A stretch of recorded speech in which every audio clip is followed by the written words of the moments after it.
Oh, there's no audio. Thank you, Belle. Good afternoon, everybody. I'm sorry about that. Welcome to Coffee Break, Take 2. This is Dr. Michele Alignay. Magandang araw, magandang hapon sa inyong lahat. Thank you for just being here and joining me for our discussion on women's wonder and wisdom. So, this afternoon, we're going to continue our celebration of International Women's Day, International Women's Week, International Women's Month. We're going to continue our discussion on women's wonder and wisdom. I know the other day there's a lot of things that have somehow discussed about being women, about being women. So I would like to just have a recap, no? So for those of you who were here the other day, I would like to ask you, ano ang inyong mga na-pick up? Hello, Belle. Thank you for telling me na there's no audio. Thank you for being here. Yes, after a while, you're back. So we talk about the innate characteristics and the wonder of women. So we talk about her intelligence. We talk about how creative she is. We talk about her being patient. We talk about being talkative. Ayan, madadaldal daw ang mga babae. Agree ba kayo doon? Naniniwala ba kayo? Obvious ba? Na magkakasama tayo ngayon? And we also talk about being affectionate. That I know it's very, very, very evident for many women to be affectionate. And we talk about them being emotional. So these are not bad traits. These are actually likely inherent traits of women, and then it actually helps us to become the women that we are. It actually helps us in the relationships that we have. So ngayong hapon na to, let's continue our discussion and let's talk about women's wisdom. Okay, so sa mga nandito, pag sinabing anong wisdom, ano ang isang bagay, I would like to ask you, ano ang isang bagay na pinapaniwalaan mo sa wisdom ng isang babae? Kasi naniniwala ako that our level of intelligence, as I said the other day, our intelligence is very much different from the intelligence of men. If men are intellectually they are very skillful because it's their IQ, ang women kasama sa intelligence natin ay ang ating EQ at also ang for me, that's my take, and at ang ating spiritual quotient. So ngayong hapon, gusto kong malaman, meron ba kayong mga women have, meron tayong sinasabing gut feel. Narinig niyo na yan? So, tingnan natin. Narinig niyo na ba? Women, we have our own gut feel. Women, we're very gifted on how we connect and how we do relationships. Right? Another, women will also be, for men, they're very decisive because their decision is based on facts, givens. But for women, sometimes I believe that kaya tayo nahihirapan kasi meron tayong minsan gut feel eh. And it's something that we cannot explain. But I believe that's the wisdom of us women, and that is our intuition as women. Women are able to multitask and thinking like spaghetti brain. Yeah, I think I mentioned that before, that men, the way the women thinks is like spaghetti. It's all jumbled, connected, because we really value connection. And also, for men, ang nangyayari naman sa kanila, they think in focus terms, they think kung tayo ay multitasking, ang men ay focus tasking or single tasking, that sometimes we need to learn that. We need to learn that sometimes. So I would like to share with you some things about wisdom. So, there are studies about wisdom already. So we're not going to talk about the ancient wisdom. But let's talk about wisdom. Wisdom is actually related to mental health. And diba, lumaki tayo, that I'm sure that we have powerful women in our lives who influenced us, our character, our personality, and the woman we have become. Ang isa sa pinaka-powerful kong natutunan in one of the most brightest women mentor that I have is that we don't need to compete with men. Like if we are living in a world na the men are very much achiever, or they're holding leadership positions, and if we're going to go in their world, we don't need to be exactly like them. We just need to be who we are. We just need to tap our inner potentials, like what I said the other day. So that's really a very powerful wisdom that I got from a woman. So, but in terms of wisdom, actually, there has been studies regarding wisdom that it's very much connected to well-being. Um, Oo nga, no, pag inisip natin, when we look at wisdom, when we look at it with spiritual eyes, it's actually one of the gifts of the Holy Spirit. Bakit itong it's the ability to transcend knowledge. So it's just not knowledge, yung knowledge yung nababasa. Yung wisdom, yung talagang pinag kasama na diyan yung discernment, kasama na diyan yung one we understand how one thing connects with the other. And it's amazing how women have their own inner wisdom. Naniniwala ako dyan. Do you agree with me, friends? Meron tayo as women na innate wisdom na hindi natin ma-explain. Hindi natin masabi bakit. 'Di ba? In the Bible, there's a book of Solomon. Wisdom is actually a good sense of judgment. It's the Merriam-Webster dictionary define its ability to discern inner qualities and relationship. Meron ako nabasa minsan, ang talent daw ng mga nanay ay merong third eye. It's not the third eye na iniisip natin nakakakita ng kung ano-ano, pero ang galing nila mag-forecast ng mga bagay. Pero I think that makes a lot of sense. It seems funny, but hindi ako tiwala dun sa taong yan. We have that. We have the ability to discern inner qualities and relationship. Parang okay naman siya, pero may something. And I believe, naniniwala ako as a person and as somebody who values the work of the Holy Spirit in my life, naniniwala ako that wisdom is really a gift from the Holy Spirit. Kahit na psychology would also define it in another way, I really believe that wisdom is a gift of the Holy Spirit kasi ito yung abilidad natin na malaman kung ano talaga yung sinasabi ni Lord. So, I would really tell you that in the study of wisdom, they have some subsets or sub-criteria. Ano ba yung wisdom at ano yung mga bagay na papasok doon. At isa sa pinaka-importanting aspeto that women are higher than men, it's actually the wisdom, the subset of self-reflection. It's something that women are superior to men when it comes to self-reflection. Totoo nga ba kaya? I think, oo, tingnan nyo kayo. You guys, you ladies, you are mostly women. My followers are actually mostly women. I would say that 75 to 80% of my followers are women. And literally, I know who am I speaking with. Ang paboritong tanongin ng mga, whenever I would give workshops,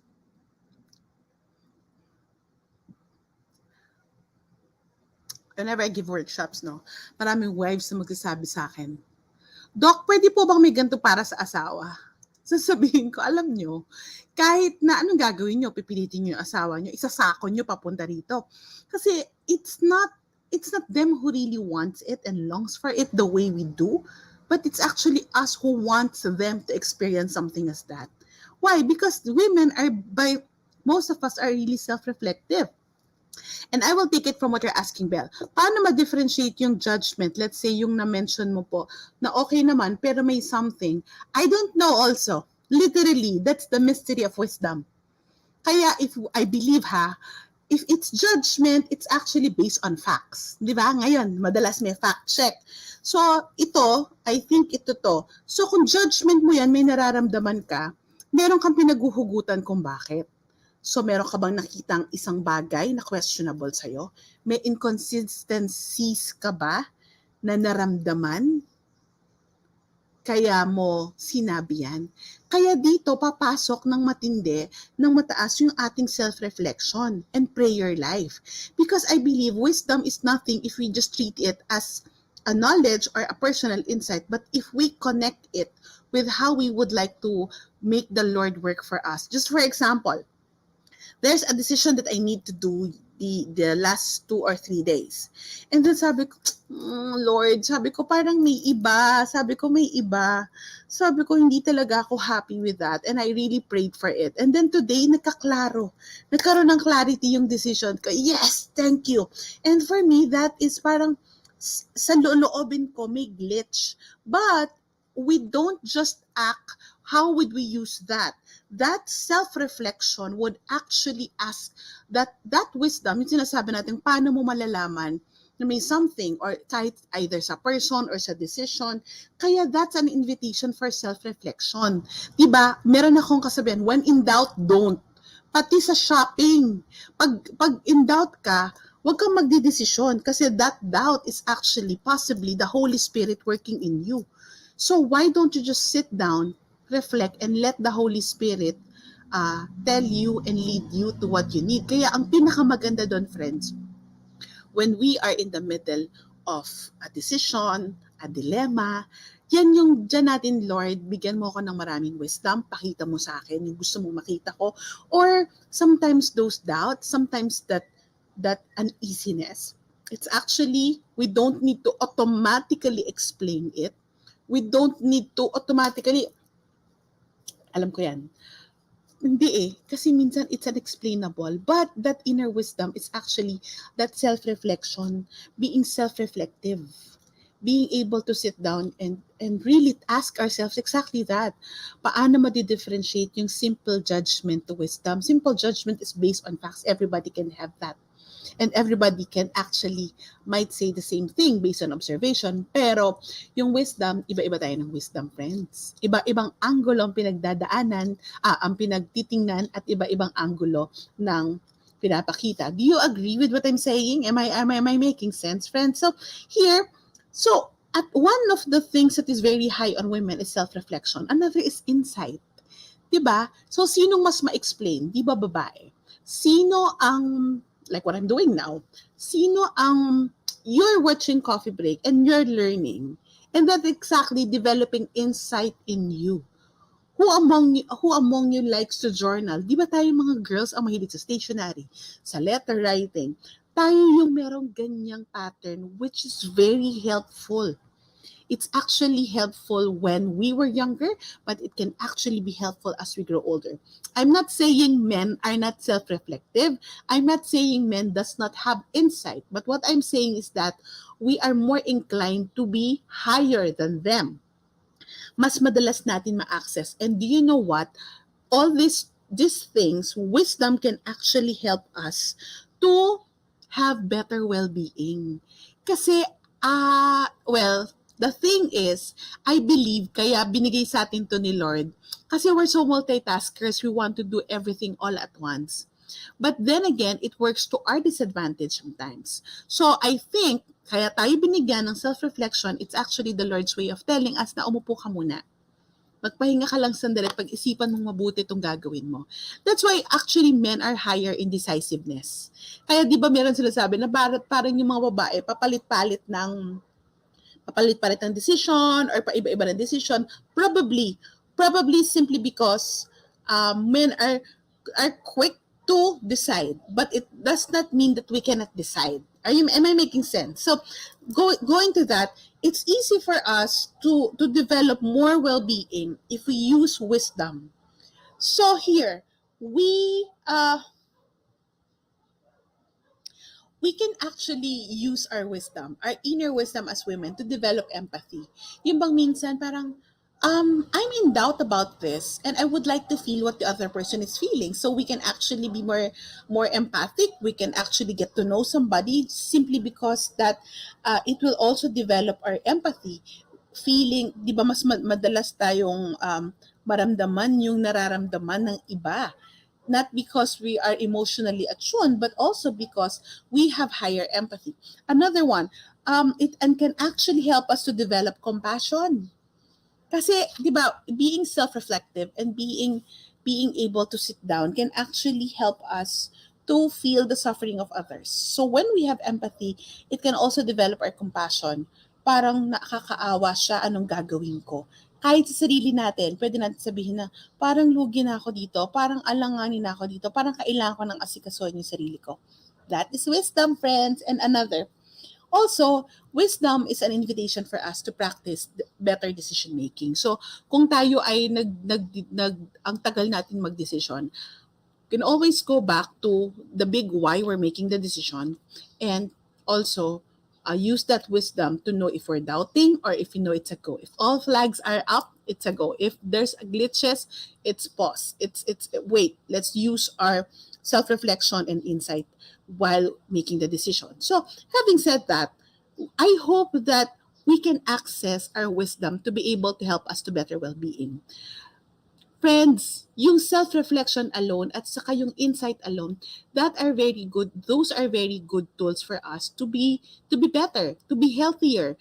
May pinagdadaanan ka, umupo ka, isulat mo yung pinakapangit mong nararamdaman. Nahihirapan ka, nagagalit ka, be reflective. Bakit yan nangyari sa'yo? Anong kinalaman ng ibang tao at ano rin yung pwede mo nang i-let go. So, you can actually access your inner wisdom and allow it to help you through your difficulties. You can allow yourself also to help your wisdom. You can let yourself access your inner wisdom.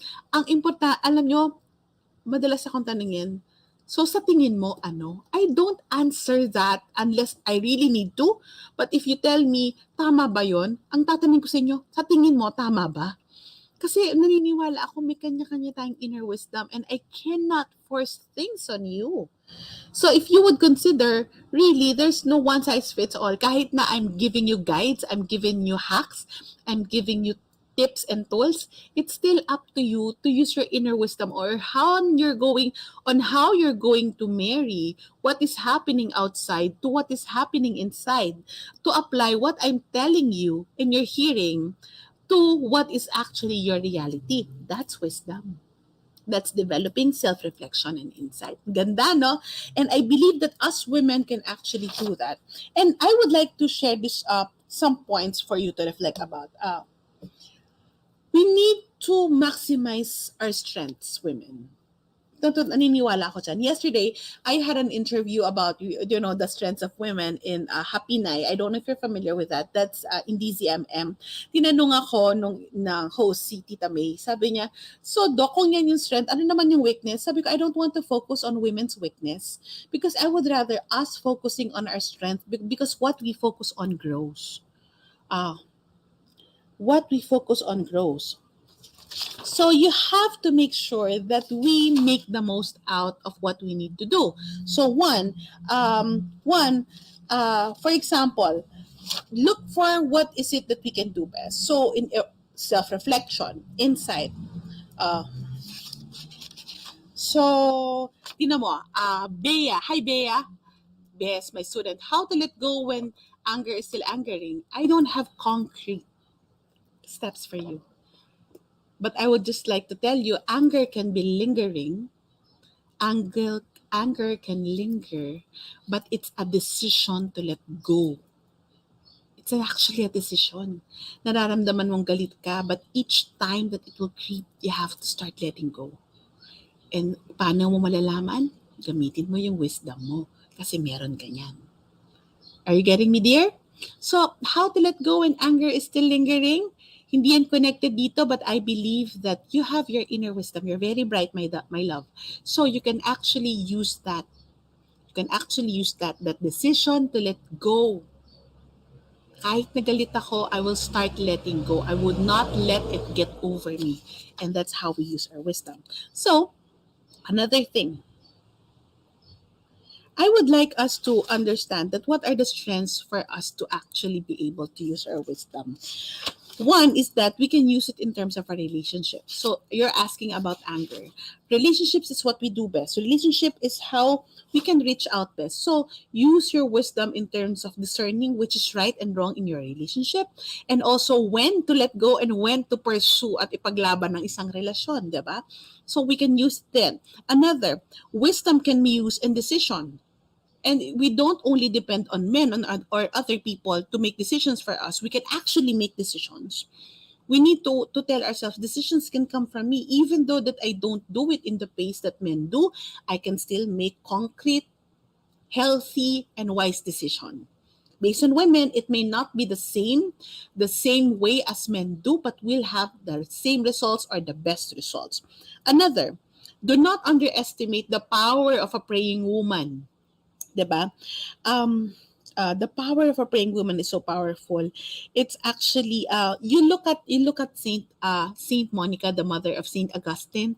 Yan yung power of a praying mother. At saka Mary, the mother of Jesus. They are our example of praying women in the Bible na because of their prayers, they actually saw through their sons, 'di ba? So do not underestimate also the power of a praying woman, because the power of praying woman can actually move mountains. I just remember my titas na pag talagang um, my cousins would hindi naman nila mapanghimasukan yung mga desisyon ng mga pinsan ko, lalo na nung bata pa yung mga pinsan ko at nagkakaroon pa lang ng mga girlfriend or boyfriend. Pero pag meron talagang pag gusto, pinagdadasal talaga nila yung gusto nila na maging partner in life ng mga cousins ko. And then, sa akin ko, wow, ang gagaling. At minsan nag-uusap-usap kami, tapos narinig ko yung isang tita ko, tapos sabi niya, ala, wala na sila, nadinig yung padalangin ko. Tapos sabi ng isang tita ko, parang, buti pa sa'yo, narinig na sa akin, hindi pa. But you know what? I realized the power of praying women, the praying mothers, kasi ngayon, alam nyo, their wisdom is so powerful. My cousins are married to women whom really yung tipong magugustuhan at maa-align ang values sa pamilya at dun sa nanay nila. Let's not underestimate the power of praying women. Okay? Next, if you are in doubt of your strength, pag iniisip natin, kaya ko ba to? If you are in doubt of your strength, remember, a strong woman saw you through for 9 months. A strong woman have given birth to you. Diba? Pag tayo iniisip natin na kaya ko ba? Paano nga ba to? Parang kaya ko ba yan? Isipin mo na lang pinalaki ka ng isang babae at niluwal ka at pinagbuntis ka. Personally, I'm not a very healthy pregnant woman. Pag ako buntis, 4 times ako nabuntis. Out of 2, I have 1 fetal death, 2 live births, and 1 miscarriage. It's really so hard. Pag iniisip ko yung mga circumstances sa buhay ko, and then I have 1 cesarean, 2 cesarean, 1 normal birth, and that's my stillbirth, and 1 it's DNC. Pag iniisip ko lahat ng pinagdaanan ko, meron pa kayang hihigit dun sa nawalan ng anak? Meron pa kayang hihigit sa pinagdaanan ko? And I believe those are the things that made me stronger as a woman. So, if you're in doubt about your strength, try to look at your mom, your mother, or the powerful women in your lives. I just would like, minsan, may nabasa ako, no, na article regarding si VP Robredo. Sa lahat ng pinagdaanan niya sa buhay, gustong-gusto ko yung inspiration na sinabi niya na parang lagi daw siyang nagre-reflect. Meron pa bang masihigit sa pagkamatay ng asawa niya? We know the circumstances are not, normal when the husband died. And dahil doon, kung hindi hihigit doon, okay, kaya ko to. And for me, that can actually be something.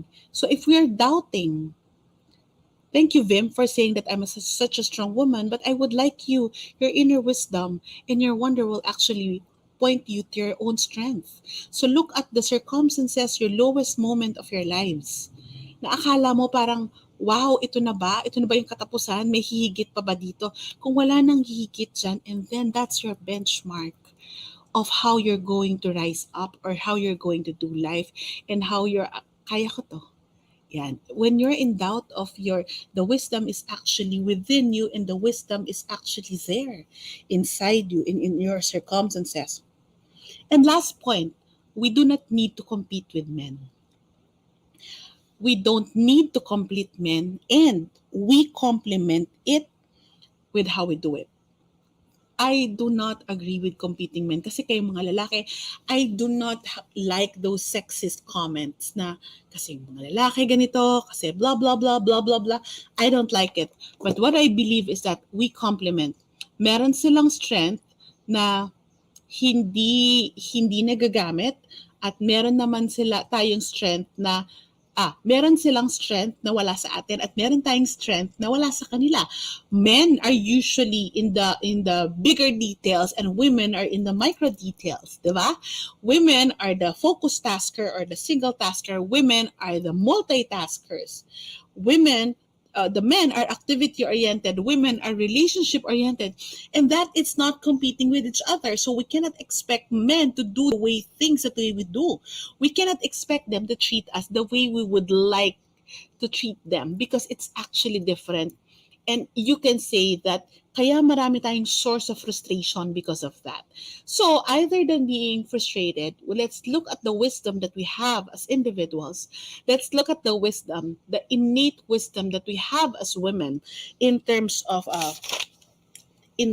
relationships, in terms of decision making, meaning the power of our gut feel and intuition, and also the strength of our being a prayerful woman, our strength in our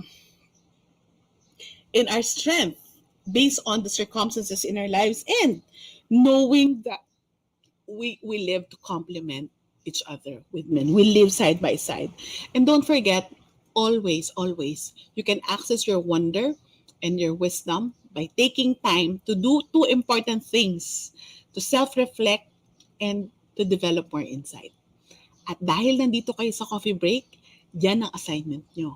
How can you be more self-reflective and how can you actually develop more insight? Because these are the exact things that will develop your and increase your wonder and your wisdom as women. Happy Women's Month, everyone. I am praying that all of us have learned something today. If you are watching on replay, bless you also. And I hope that you can support Coffee Break by sending stars or sending us a message so we can give you a GCash account. So this is Dr. Michele Lignay. I really am hoping and praying that we can continue to connect here in Facebook, via YouTube. You can subscribe to this on YouTube and in Spotify. So magandang hapon sa inyong lahat. I hope that you continue being your own woman, a woman of wonder and a woman of wisdom. God bless everyone. Love the woman that God created you to be.